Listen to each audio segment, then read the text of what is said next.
welcome back to Rockstock Channel. It is Friday the 13th, January. I am here back in Bull's Lair, different background. Rodney and I took kind of a European-style long break. We did record a video just before with David Deckelbaum, Lithium Value, which looked to be a pretty good call. There was a sell-off in the last kind of 4 or 6 weeks of the year. We'll put up the scoreboard in lithium equities, which David was suggesting was largely correlated to sell-offs, not specifically for lithium, but in Tesla and other EV themed stories in the United States. There's obviously been some fear with the price of lithium falling a little bit, and still some of the bigger banks with big voices questioning. So, Morgan Stanley actually came out with a reasonably productive note. We'll put that up here, framing the various debates. And within commodities, they're basically saying the lithium price forecast is widest among all of the commodities they follow, like copper, nickel, et cetera. So the disparity of views within lithium is wider. That creates greater volatility. That was the word for this decade, I said when interviewed by Priscilla Barrera of Investing News Network. And that volatility creates opportunities for those, if you're not completely, fully invested and have some available cash to take advantage of the dips. So as we were out of the gate, I'm looking at, I updated the scoreboards just for the first 2 weeks of this year relative to those downturns, and a number of stocks have performed very well, notably Piedmont, Winsome Resources, and even companies like Standard Lithium has rebounded a lot. American Lithium announced that they're listing in the U.S. They're up 47% so far this year. Livent is up a fair bit, Albemarle. So in general, we're having a bit of a recovery in the first 2 weeks of the year. There's a lot of macro. Iron ore and copper are doing well. Still questions. China's reopening, and there's some stimulus. A lot of commodities like I'm broadly optimistic. Rodney, we've been talking. You're broadly optimistic, but we're reluctant to, the third year in a row, entitle this lithium's year, right? As we entitled the start of last year's Rockstock Channel and the years before, because you do see some potential clouds on the horizon in 2024. We could talk a little bit about that, but for the first, half of this year and probably all of this year, in my opinion, the China reopening, U.S. implementing all of the Inflation Reduction Act and bipartisan infrastructure law. Just since the beginning of the year, I've seen Joe Biden and Jigar Shah and Jennifer Granholm reiterating all of their legislative accomplishments, in particular as they pertain to EV. So there's full-throated endorsement from the U.S. government, on the EV thematic. You have, a lot of new models coming out from Ford and GM, the F-150 in particular from Ford.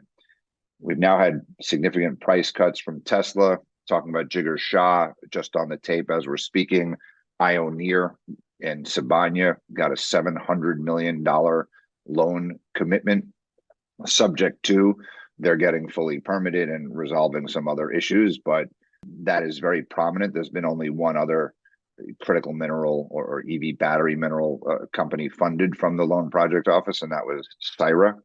So these are not grants, these are the loans. Piedmont and Lithium Americas have also applied, so I'm hopeful we're going to see some loans for both of those companies. But Ioneer is up 25-30% in their US listed share. This announcement came after their more liquid Australian share stopped trading. Other news flow, just before we kind of just get into it, we've seen some M&A already. IGO and Tangxi are buying ESS Minerals, and then in Australian exploration play. And then SQM is making an investment in an early stage exploration play, Azure. So here you have two majors focused on hard rock, early stage exploration, which I think is interesting. You also had, and this is likely the reason Piedmont stock has rallied, a restructuring of their arrangement with Tesla, whereby they're now going to receive spodumene a lot sooner, and they're going to receive it, though, on a variable price tied to hydroxide, coming from Piedmont's offtake allocation from the North American lithium mine with their joint venture partner, Sayona. But it shows to me that Tesla is very serious about their hydroxide aspirations in Texas. But Core Lithium, which supposedly was going to have a supply agreement with Tesla, Core looked to walk away from that supply agreement in November. And it strikes me as a little bit of maybe desperation or certain urgency on Tesla to replace, those tons they were expecting to get from Core. And luckily they could get it, with Piedmont, but they had to rip up their prior fixed price agreement, which was struck at a time when lithium prices were at their bottom. And here, Piedmont's now going to get full market pricing on that spodumene as early as this year, because that's a commitment for 2.5 years of 125,000 tons. It equates to about 50,000 tons per year. I was earlier this week in Toronto. Critical Elements had an investor day.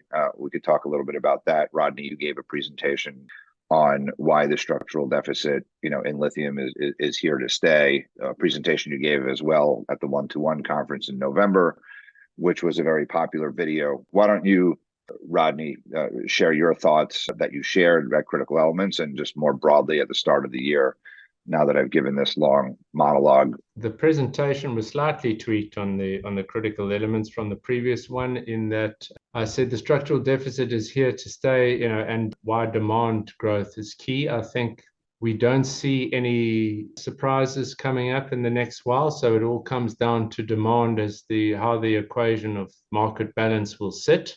I'm surprised at the bearish forecasts from some of the brokers for China. I know that they've walked back a little bit on that forecast, but the BYD chairman previously said they were aiming for 4 million sales in 2023, which is quite staggering considering where they've come up and past Tesla, although they do quite a lot of plug-in hybrids as opposed to full battery electric. But that's 4 million relative to 1.87 million last year. And then Tesla, of course, has a 50% compound, broadly speaking, target, although they did 40 last year.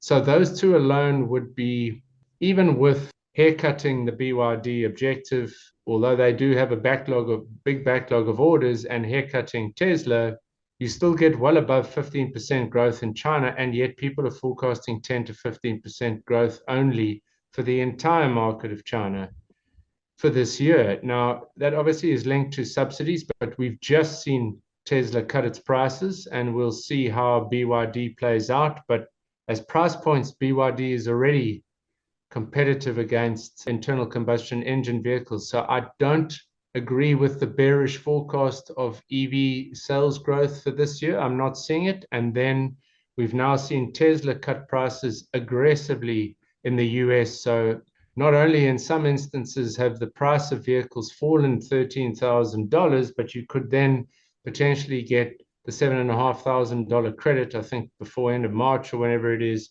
So a total of a $20,000 drop on a car that was in the low 60s. So if you look at the average price of a new car in the US and you compare what the new price of Tesla is, and the Model 3, the base with the subsidy, is just over 35,000. I think it's 36,000. I think that's likely to boost demand in the US, and I'm expecting big growth to continue there. So bottom line, our RK equity models are 30% growth in EV sales, possibly a bit more. And I saw Motion, they've got to 14 million. So off 10.2, they're even higher at 30 something percent. So if you get that number, I'd be very surprised. Pretty much not possible for there not to be another deficit this year, and a pretty decent one.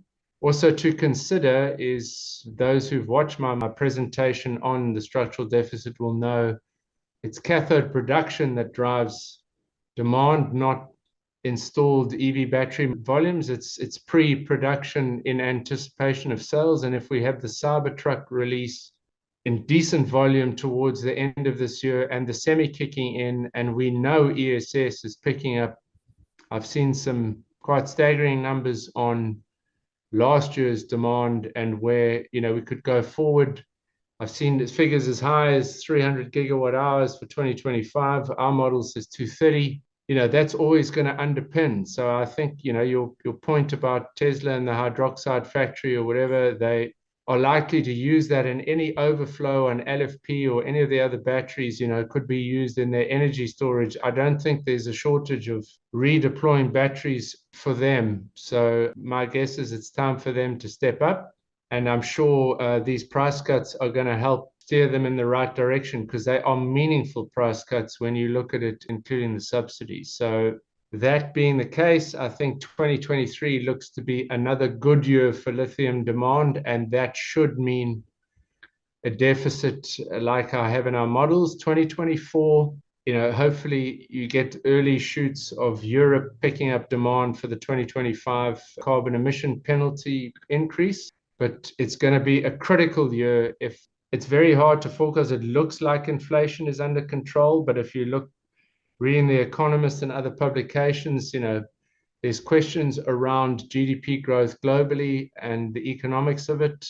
Largely, the supply-demand equation is going to be determined by demand, because we've got no secret supply. I'm still waiting. I keep hearing people talking about upping volumes and this and that when they're not even in production.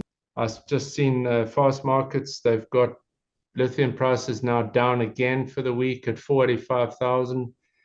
My forecast on China spot is 65,000. If you look at the current renminbi to US dollar, that would be about 440,000 as an average for the year. So if EV sales do come through and ESS is strong, then we should see some restocking occur and the markets start to pick up again. But 2024, there will be more supply coming online, and we'll have to see, I need to see demand holding where I have it. That's important, and the economy will obviously impact on that, and electricity prices in Europe and so on.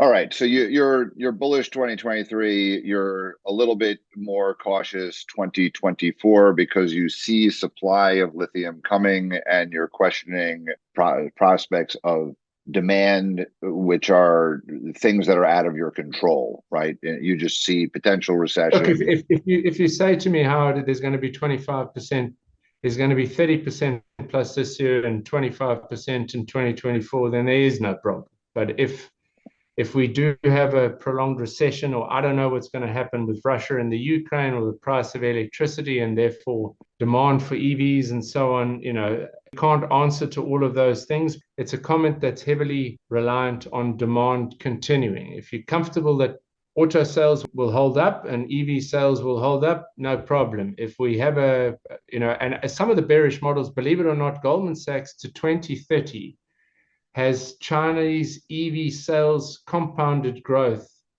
at below 10% per year, which I think is, that's brutal. For what it's worth, my assessment, or just digesting all the various, news of the world on where demand might be, and the various worries, out there, in the U.S., inflation is coming down, it seems. I mean, rates may continue to rise, but I think the market's pricing in maybe 25 basis points. But the general chatter, or my assessment, is that sooner rather than later, the rate hikes are going to stop, and then the market's going to start thinking about when they might cut again. Again, could be wrong about that, but I'm in the camp of, maybe the economy's not so bad. Yes, they're having layoffs, but in general, people who are laid off from tech companies are being snapped up pretty quickly. And the overall unemployment rate is not rising too badly. We had this reopening trade in the United States right after all of the COVID. You're now having this big shift in China. A reopening trade, I think, will be very positive, both from the industrial economy, the government will stimulate, and commodity prices are kind of like indicating that, but also the consumer, pent-up demand from the consumer, just like in the US. I think that'll be strong, in China. And then in Europe, gas prices are low, so all of this, like the winter's going to be terrible, and the Russia, Ukraine scenario is going to wreak havoc. In general, that's it's not as bad as it may seem. And Europe's commitment to EVs is strong. One of our clients, European Metals Holdings, and some other European kind of like lithium activity seemed to slow down because of this paranoia about energy, and Russia, Ukraine last year. Hopefully that'll shift. The US more than has made up for it. And as we see, Canada, we've talked about Canada like in the lithium space for a really long time. And we've talked about early last year, we interviewed Matt Fernley. You and him were talking about like in a bullish market environment, the most upside is at the drill bit. And the talk of the lithium industry now is there's largely exploration in Quebec, to some extent Ontario, with Patriot Battery Metals soaring and Winsome soaring. That's a highly prospective area. I mean, in that sense, you asked me about 2024. I still think for low valuation companies that have good prospective ground that can drill up and produce within a reasonable space of time. And I think Canada are going to have it good. And then obviously Australia, which has come through in, the SQM and the ESS deals that you've seen announced. You've got Global Lithium sitting right amongst, and they've already had a number of agreements and minority shareholdings and so on. And talking of Matt, he mentioned the valuation on ESS, what was paid. He thought someone even might come and bid, so that bodes well as a relative valuation for Global Lithium, because I've said it before, find me a company that's got 50 million tons plus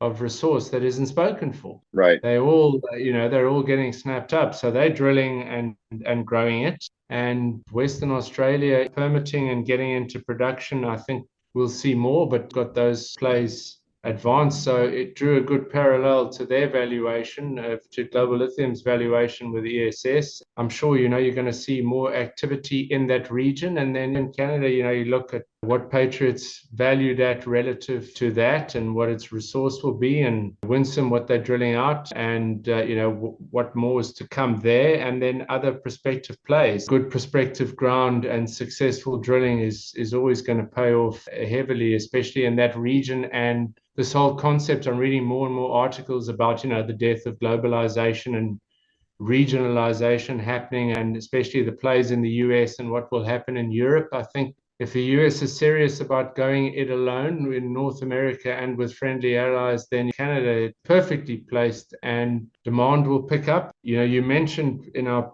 pre-discussion about Tesla and the day coming up, are they about to announce, a low-cost EV? Is that a game changer? You're talking about investor, like Tesla's having an investor day in Austin, not focused on AI and robots like last year, but very much focused similar to Battery Day and all the hype leading up to Battery Day. We now have Investor Day, I think it's March 1st, where it's in Austin. They're going to be talking about vehicles, I think, right? And growth strategy. So the thing is, are they about to come out with something that costs only $35,000 or $30,000 and it'll get an EV credit? Because if Tesla is about to say, right, EVs are taking off, we think we're going to go volume at lower margin instead of this lesser volume at higher margin, it's gangbusters for lithium, right? If they are now going to address a much bigger segment of the consumer market by coming out with a cheaper vehicle, then that's good news for our industry. If Tesla decides to go for the high volume, lower margin model. Oh, okay. Well, I hope you're right. I haven't seen a ton of speculation yet that, that's what they're going to do. I don't know, but again, they're going to have to go upstream. And it's something I mentioned in Critical Elements is, if you look at it, if the industry is only profitable at $65,000 a ton or less, they need to then ensure that that's the case. Just signing an offtake is not enough, because you can still have a bull market in lithium where you don't make any money. So, I still don't understand how you can spend hundreds of billions, but you won't put a risk portfolio together and take some exposure to junior mines.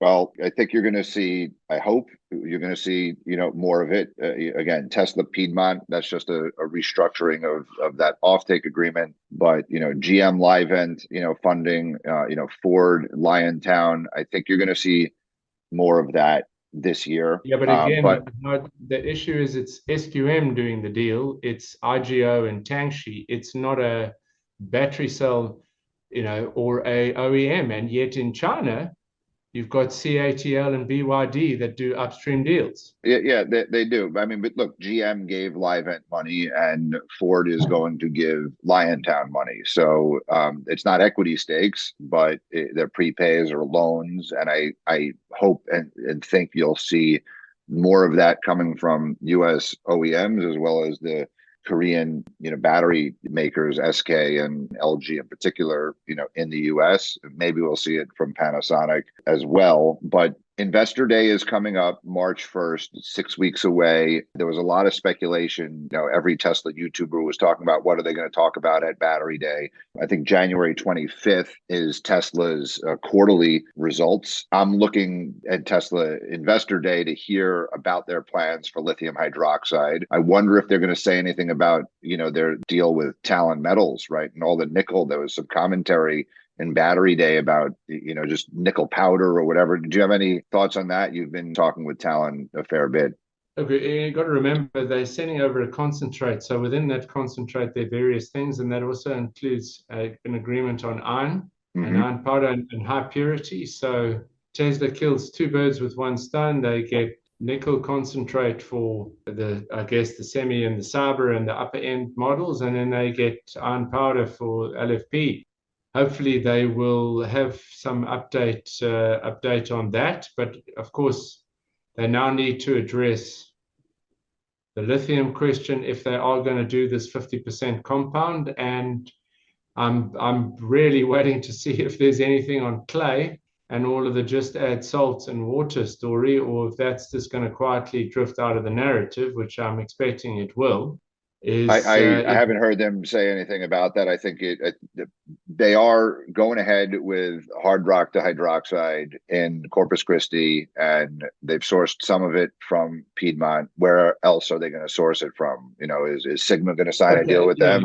We're likely to see something on that front. It's just, and I know if Joe's raised it as well, is, they're not the only game in town anymore. So you can't muscle people into bad deals. No question about it. And so that's why the refinery is not the money printing machine. It's the suppliers who are going to give him the spodumene. That's the money printing machine. But he does need to lock it up, right? Is my point. Why would you not sign some deals with highly prospective juniors that can supply you with the spodumene in North America? Another company outside of lithium, but potentially relevant for Tesla, is in graphite, is Nouveau Monde, who signed a deal with Panasonic, and Panasonic's obviously a major supplier to Tesla. So I'm wondering what, if any, comments he'll make about graphite, right, and localizing supply. Yeah, look, I guess. I suppose, does one want to flag more problems than the one you've already got? But definitely graphite is brewing. We know that. I guess the question is, Howard, your share price has gone from 400 or whatever it is to 110. So do you now start to justify, like other OEMs have, GM and what have you, exactly what your procurement looks like and how much you've got covered, as opposed to nothing to see here, we're all fine. He's done a number of stock splits because the stock went too high. So I'm wondering, is he going to do a reverse split now from 100 to 400? So, I doubt it. And that's why I say that the question is if you're going to go in this mass volume EV, how does the industry shake out? Who gets what in the mix? But I think he is now going to need to reassure shareholders that he can control, because again, if you're going to the model of high volume, lower margin, you'd better make sure there's a margin and how you're going to earn it, which is why I think it's imperative that he explain how he's going to keep his battery raw material costs down. Let's see what he comes up with. But his talk on lithium and battery materials is often very intelligent, but it's often also a bit misdirection, in that. Going back to the scoreboard and looking at narratives within lithium broadly, as we see it, as kind of like two current producing types, hard rock and brine, and two futuristic, hopeful clay and, let's call it, DLE brine, alternative brine projects that have been advancing. And then you have geographically, you have Australia, you have Canada, you have Chile and Argentina, and you have Africa, and some Europe. It looks like there has been a shift to what we have talked about for years, narrative shift every 6 to 12 months within lithium. And we were surprised at all the traction that, DLE stories got, whatever, in 2021. But a lot of those stocks have underperformed in 2022. They're still out there. A lot of them have gotten funded. They're making progress, and we're rooting for them. But the bloom is off that rose a little bit. I think, again, Howard, why? Because if you look at the timelines and when they will be fully funded through feasibility, built, ramped, and producing qualified material is down the road. And again, exactly. And clay, if you're assuming steep backwardation in prices, then people are discounting it more aggressively. Whereas near-term producers, again, you look at Piedmont, that's to generate cash flows in the near term, and the market has decided, we're seeing where the prices are, and they've rewarded the Sigmas, the what have you. I still think they're missing a trick on Piedmont, because North American Lithium should be up and running, and they've got a buyer now in Tesla and could generate $500 million in EBITDA on a market cap only double that. The beauty of what we're doing here, and for all of our listeners, we've talked about, we're not investment advisors, but the opportunity to make life transformational wealth is possible if you follow these markets closely. So if you listen to, when we were interviewing, Chris Evans of Winsome before he went public, right? And then soon after he went public, and you were watching that story, nothing was happening for 9 months. It was public. It went up a little bit. And then in the downturn, whatever, in May, it was below its IPO price of 20 cents, right? It went down to like 19 or 18 cents. It's up 10 times since its IPO. Basically, it's at $1.90. We feel very fortunate of having identified, that name. We think there's still reasonable upside there. We missed Patriot. We missed lots of things. We missed Liontown a few years ago. We missed, a number of other ASX listed companies. That you're mentioning, it's all hard rock. It all comes at the end of a drill bit. We missed Global Lithium. There's a million ones. So but there, and the narrative. What I'm saying is, you've always said the fastest route to getting lithium units into the market are hard rock, preferably kind of like DMS only, and that is reflected in the scoreboard, right? The hard rock producers, hard rock explorers.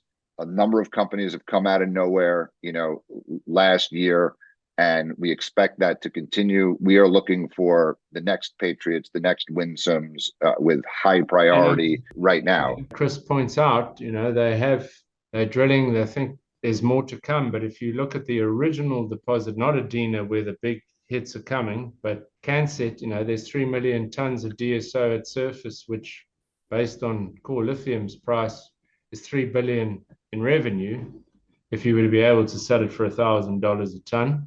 We think there's more, but with that said, it doesn't mean, I like Galan, and that's Brian. But I wanted to ask you about that. Like 6 months ago, 12 months ago, you had Rio Tinto buying into Rincon, then you had Ganfeng buying into Lithia. I forget exactly. Paying like $1 billion. And again, we've missed Argentine things in the past. I think there's probably an opportunity in Galan and probably in lithium power. Advanced stage brines in South America are deeply discounted to where they were. I like the grade and so on. I like the way that they are approaching what it is that they're going to do and what it is that they're going to sell, Galan. We believe in DLE, and hopefully there are going to be some winners, and E3 and Compass Minerals. The Compass stock has been moving, a bit. I spoke to a sell side analyst this week who was taking them out on a roadshow to Milwaukee, their lithium teams. We don't believe that these are fundamentally disruptive to the cost curve, but later in the decade, they will add to supply. If it's getting government support, I think that's a decent sign. E3 got some government support. Talon got some government support. Piedmont got some government support, in terms of the grants. Ioneer, watching very closely. I'm expecting both Lithium Americas and Piedmont. Canada, their IRA, if you will call it, has been around a while, is flow through finance. You essentially get almost double the price. It's exploration. It has to be exploration, but you've seen various companies go out and raise and generate nearly double the price of the spot through the flow-through financing mechanism at a critical time in a company's life. It's extremely favorable financing. A couple of my recent lithium bulls, I focused on Crocodile Rock, or Australian rock, and then Crocodile Dundee, a bunch of Australians, kind of coming into North America, Quebec in particular, because there's a relative valuation. We've talked about this, the Canada discount, the Quebec discount, and it still applies. And we think it's going to close. So some of the best value we see is in North America, hard rock, and that includes Piedmont. It includes Critical Elements. It includes, Nemaska inside of Livent. It includes James Bay inside of Allchem, in my opinion. So I'm looking at those things. I think you're going to see a lot more activity. You're probably going to see small and big, consolidation. Albemarle making tons of money. They might be ready to make some bid. One thing, just as a prediction, we've talked about, or as a catalyst coming up, apart from Tesla Investor Day, I think Albemarle and Livent's commentary and SQM's commentary in their quarterly results at the end of the year, where they're going to outlay their forecast for the year, is going to be bullish and should be a catalyst. But I'm very confident that Mineral Resources is going to list their lithium business in the United States. So as soon as they bed down their restructured joint venture with Albemarle, I think their attention is going to turn to an IPO of some sort. If that happens, that will be a very big valuation. A lot of institutional investors are going to pay attention to that.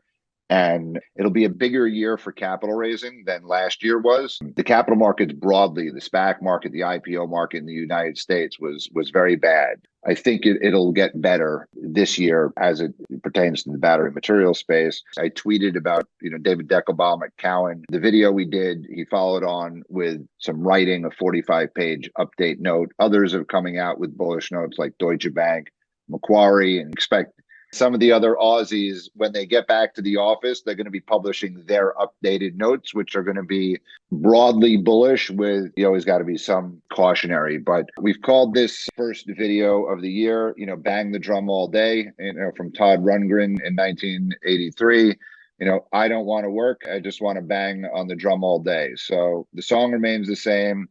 Volatility, buy the dip, keep it simple, stupid, Crocodile Rock, and Crocodile Dundee, I think, are all you're going to do well in well-valued managements, projects. We prefer hard rock, but with all the caveats and other commentary that we gave on some of the names, that there's lots of value in a number of the brine and DLE stories, even the clay stories as well.